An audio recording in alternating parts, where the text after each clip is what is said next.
ICT is one of the integral parts of this economy.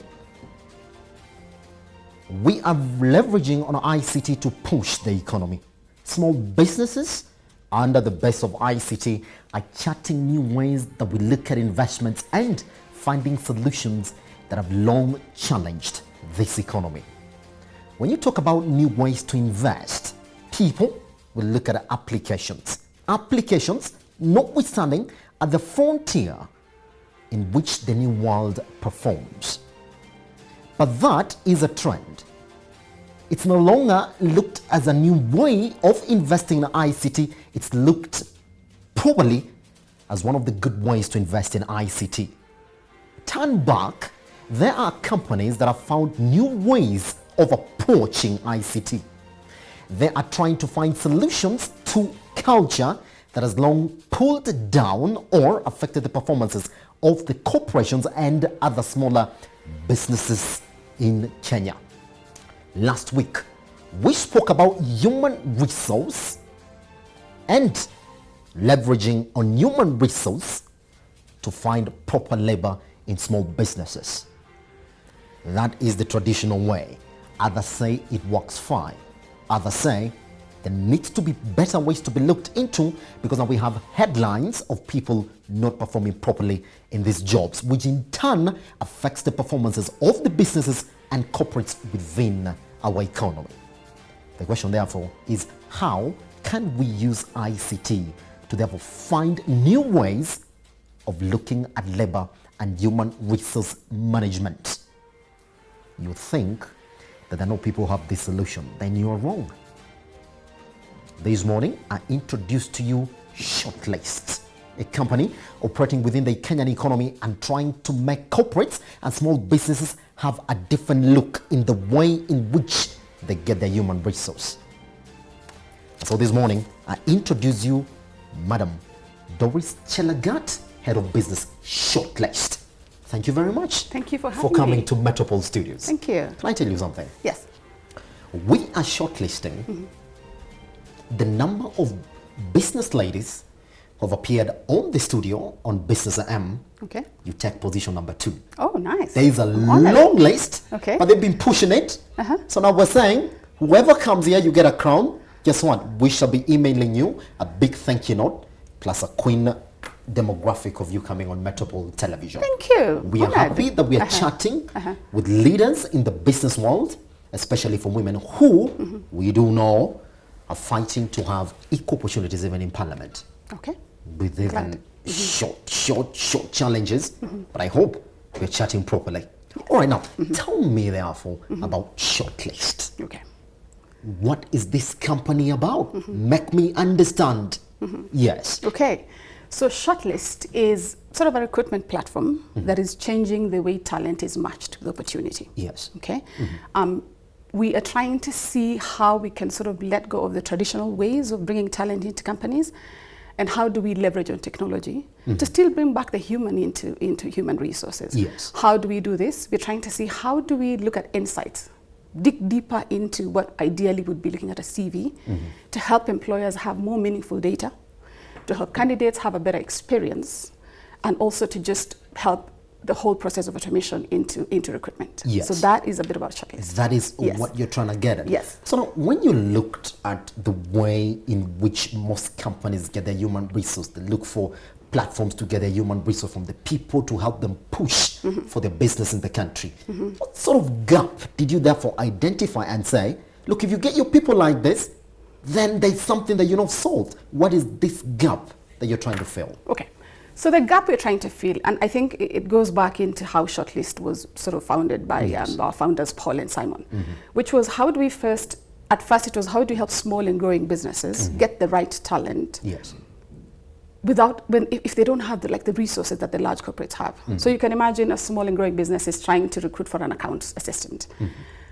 There's technology has changed, there's internet. So one application will probably give you 1,500 applicants? Yes.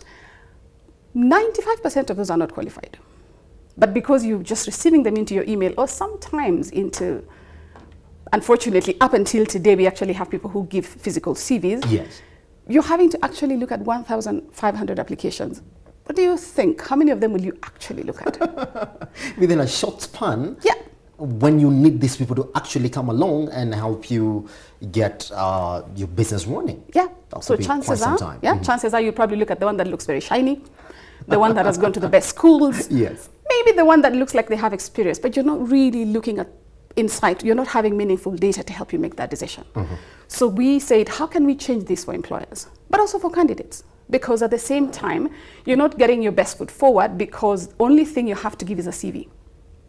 A CV doesn't necessarily say a lot about you at first.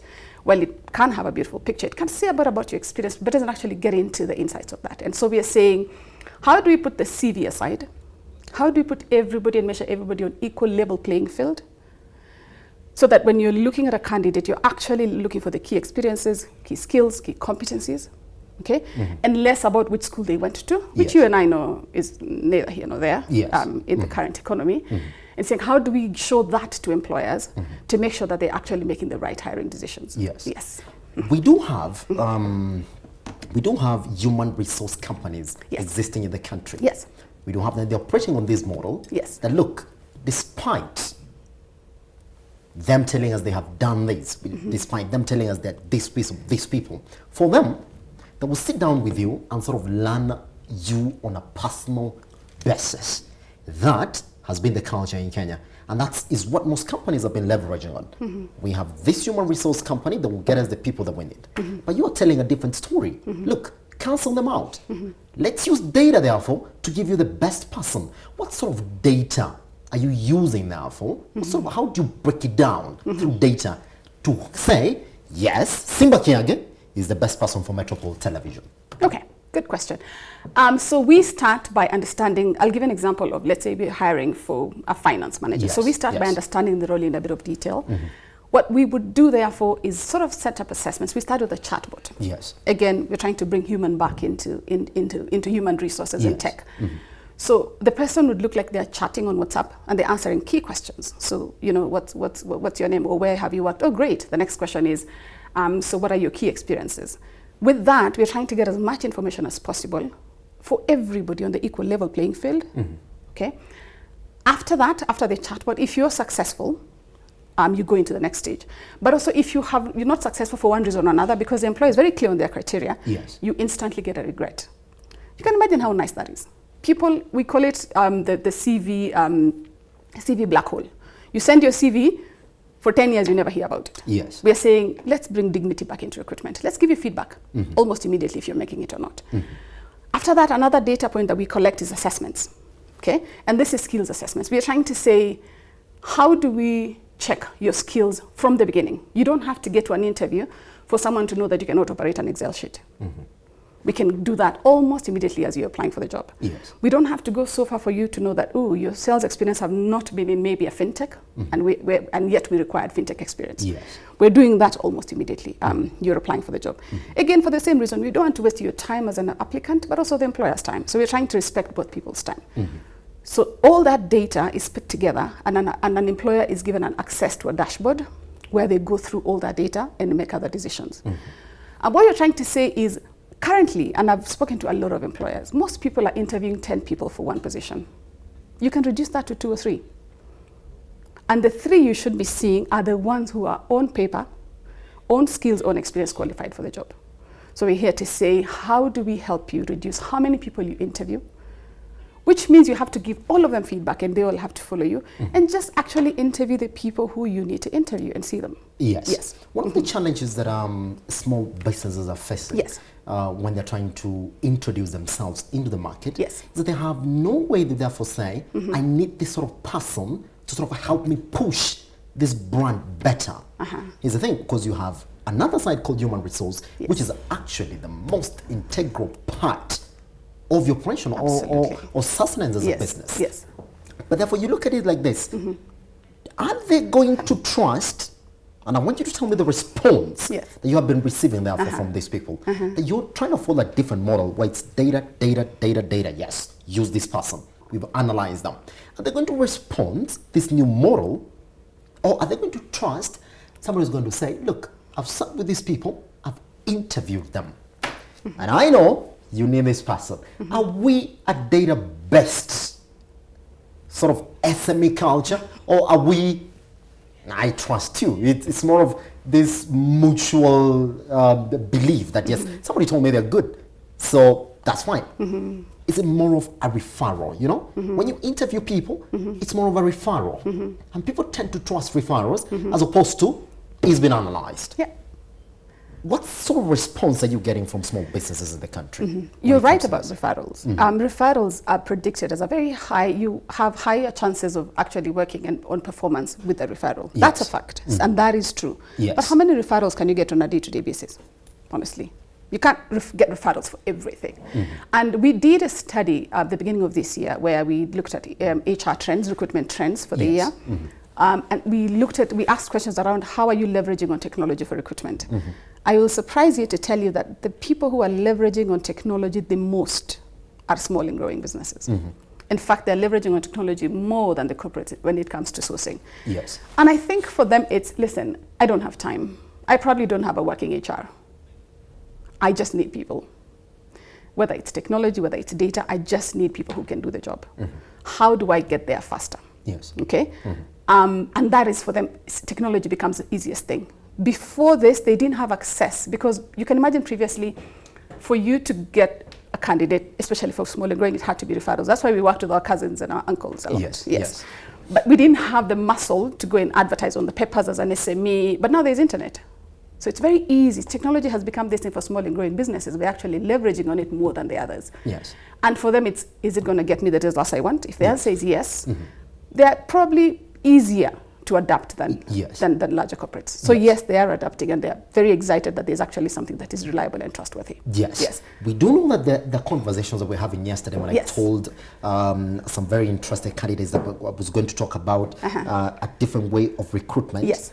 But the question that seemed to be on most of their minds is that yes, we do know that there are other platforms that would ask you for your CV. You know, you need to be on a platform for you to move forward, isn't it? Then they asked me, Sama, is it not the same thing as one of those that I'm not going to mention in the country where I've registered severally, I've sent them my CV severally, I've updated my profile severally, but during this time span, what I keep on getting is more emails and emails and emails of updates and jobs that don't fit what I have registered for on their platform. So how is shortlist different, right, from these other online platforms that we do know exist within the economy that even most SMEs are relying on? Okay, that's a really good question, and I can see where a candidate comes from, and they just keep, going back and forth, and they're not getting anything. I can see how that happens. I think first to clarify, shortlist is not a job board. Yes. So we are not here to advertise and bring in and help you get volumes. We are here to say, how do we get you the 10% as an employer of candidates you need to see only?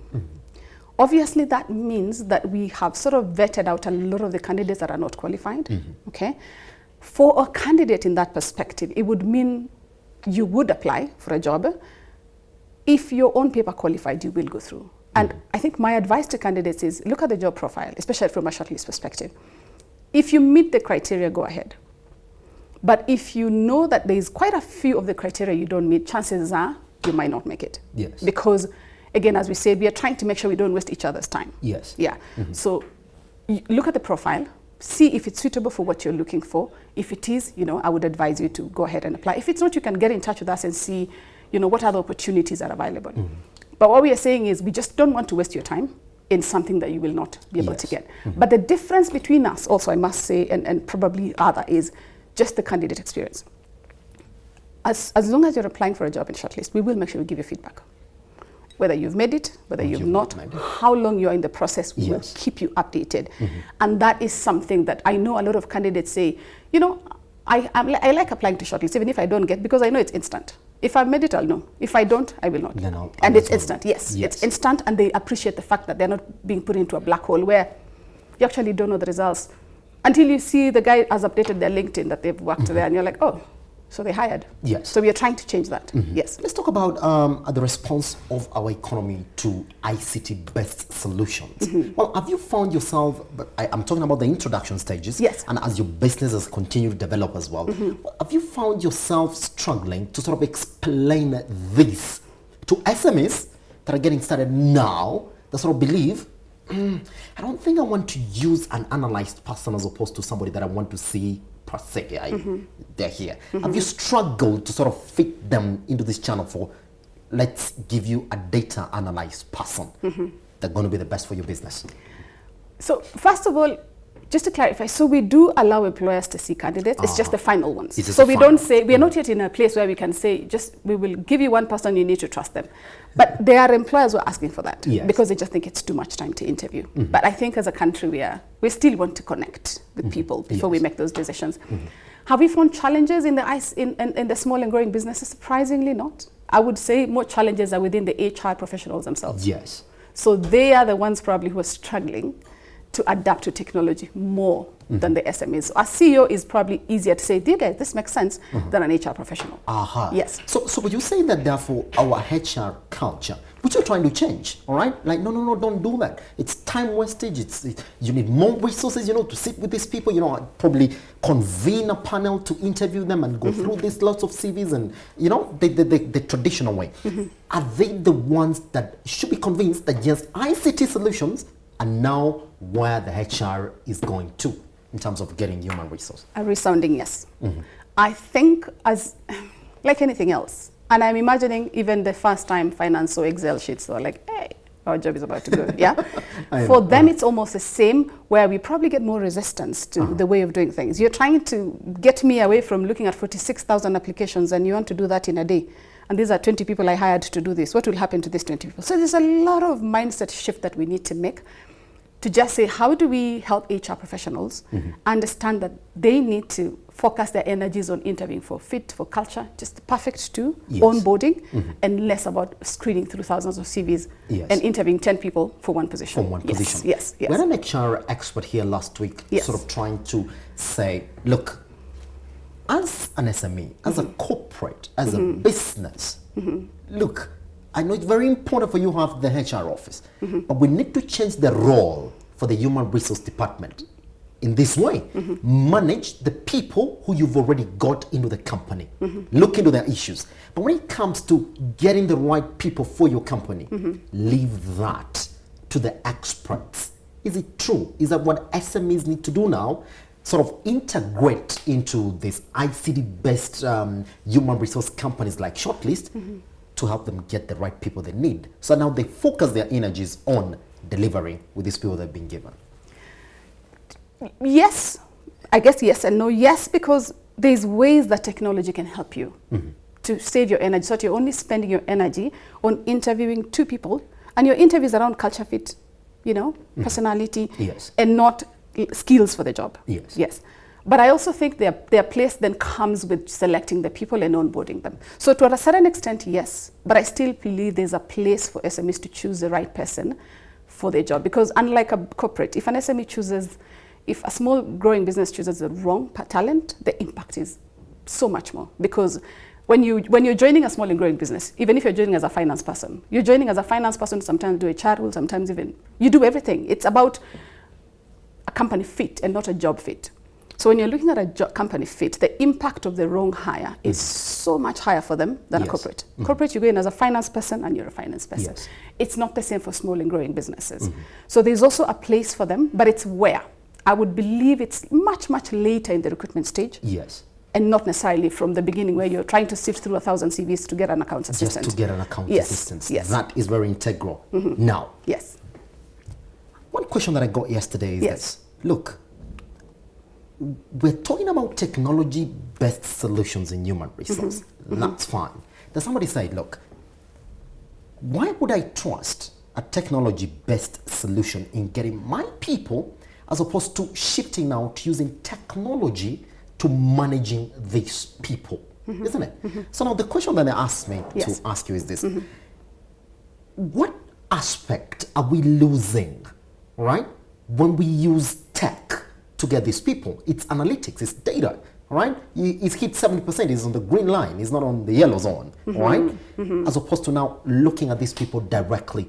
Is our economy, okay, our culture responsive to these new ways of getting these people? As opposed to, yes, we start from managing these people using ICT-based solutions, performance reporting, Where should we attack it from? Should we go in both ways, all right? Tech as a way to go? Or should we find a balance and say, let's put a hold here in terms of getting them. Let's go the traditional way, all right? And now probably when we're starting to manage them, then shortlist maybe will come in and help us manage these people within through their ICT solutions. That's one key concern that I got yesterday. Yes. That's a very interesting concern. I would say there's no formula for one company. Yes. Where is your pain point?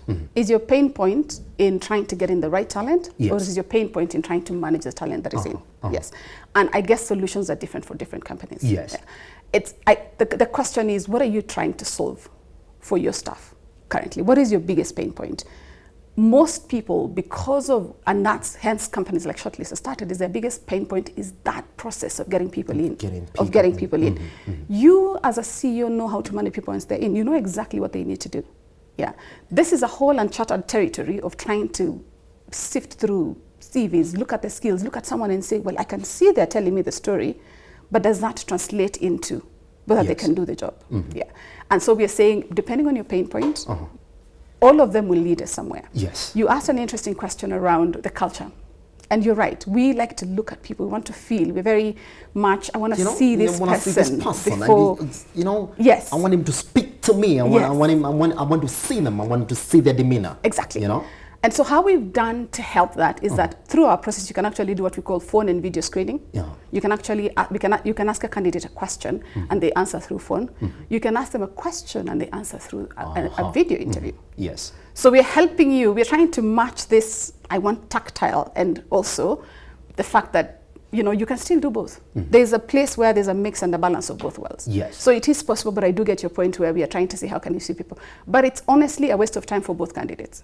If you have to see 10 candidates for one job, the process is there's something off. There's something off. Yes. All right, so I want to ask you this question because it's a new approach. I know we've had HR company, human resource companies that exist within the economy, and they're trying to tell a different story, which to some sort of degree, if you look at it, they're trying to marry the culture that has existed within these other companies, the HR professionals in the country, where I have to see you, I have to talk to you, I have to look at you. So now, when it comes to penetrating this market with this ICT solution, what has been your starting level? Is it, let's go and talk to the CEO, cancel out the HR. Or is it good? For us to get this business model accepted, let's first go to the HR and sort of explain this. This is how it works, that you're going to get the right person. This is how we're going to save your time. This is how we're going to save your cost at the end of the day. Where has been your entry point, Yes, in terms of charting your business model within the Kenyan economy. Okay. I think because we started with small and growing businesses, it has almost always been the heads of businesses. Because as I said, a CEO doesn't really care. He just wants someone who can do the job. And he wants to look at accounts at the end of the month. Yes, I just need results. If Shortlist is going to get me results, we need to engage them. Let's just engage them. Let's bring them in. Sometimes it's very interesting, again, because the gatekeeper is HR. And I'm an HR professional myself. It is interesting. Sometimes HR professionals get it, sometimes they don't. It really does depend on the industry. The younger millennials get it immediately. It's instant. You go in, you can see the excitement. They're like, oh, this is going to save me so much time. And you can see they're both thinking, that chatbot you talked about. Yes. And obviously not all of them. But it's been interesting. But I think also, to be fair to ourselves as HR, the mind shift, there's a mind shift. It's probably slower than we expected, but I foresee the millennials, the younger HR professionals, being the ones leading the way, and the CEOs and heads of business saying, I just want results. How I get there, really, guys, you sort yourselves. Yes. All right. Another question that I got yesterday, I'm just going to keep on throwing questions at you. So you're saying you're using data, and you don't need to see this person directly. So let's talk about your interview models. Did you interview within the job, right? When we're looking for CEO, all right, what sort of tastes are you going to throw at this person so you have the right CEO? Is it the general interview, or is it specific data-based interviews where if you're looking for an accountant professional, then your data, all right, is going to come up from an interview that you've done with them technologically through that time span, and that's where you get your data from. When you say, look, we think this person is fit because they've understood this, and this, which is exactly what you're looking for, and they got this. That's why you need them. Okay. That's a really good question. So first of all, technology hasn't gotten to a place where we do not need the human touch. It's very important to put that now. Technology can only get us so far. And rightfully, for our culture and everybody else, we still need the human touch. So what we do is we would still do what we call first level validation calls with candidates. If you're hiring a finance manager, once our recruiters have seen that you've made it through the chatbot, you've made it through assessments, they would still have another interview with you before they send you off to the employer. So we do bring human touch into it because judgment is still just as important. So we're not saying this is purely tech. No, we're just saying how do we reduce the people that you're seeing at the end? Through technology, but also a very big aspect of using human touch. So when you put a percentage to it there, when you look at the cost implication of doing the other interviews, let's sit down in a boardroom, bring in one after the other, 10, 20 minutes, sometimes 5 minutes, and the panels that you put together. When you tell a company, look, what percentage do you put into the cost that goes into doing these interviews the traditional way, and as opposed to you taking over the interviews, what percentage can you assign the cost reduction in doing these interviews the technological way? That's a very interesting question. I'll give an example of a client we worked with who we helped do their graduate recruitment program, and they were able to save 6 million shillings. 6 million shillings? Yes. Because of just shifting to technology. Wow. Yes. Wow. Yes.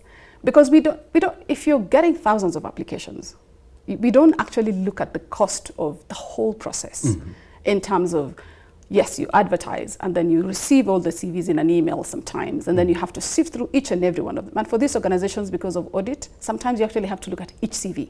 It's not like the others who are able to say, this picture looks nice, let me take this guy. This university looks like it's credible. You actually have to justify each and every application. It takes months. And we are saying, how do we just reduce that to probably 3 weeks? And all through tech. And then all you're doing then is making decisions as to, who do you need to bring into interviews? So there's definitely a lot of cost savings in terms of time, in terms of resources that goes into it if you use technology. Last question. Shortlist is trying to chart a new way of looking at human resource acquisition in the country. I know you've made progress. I know there have been challenges. Where do you see the Kenyan economy in the next few years in terms of how we get people to work for these small companies and big corporates within the country? So you're asking, how do we, sorry, if you could repeat that again. When we foresee the human resource acquisition in Kenya, maybe like in the next few years, because you're trying to chart a new way. Okay. I think for me, Africa is the youngest continent. We are 18 years old, as we call ourselves. Just the sheer number of youth going into employment for the next 5 years is going to be ridiculous. It's going to be out of it. We don't even know whether we'll have enough jobs for them. So in terms of human resource, we need to find ways to be smart about how we, first of all, attract those candidates.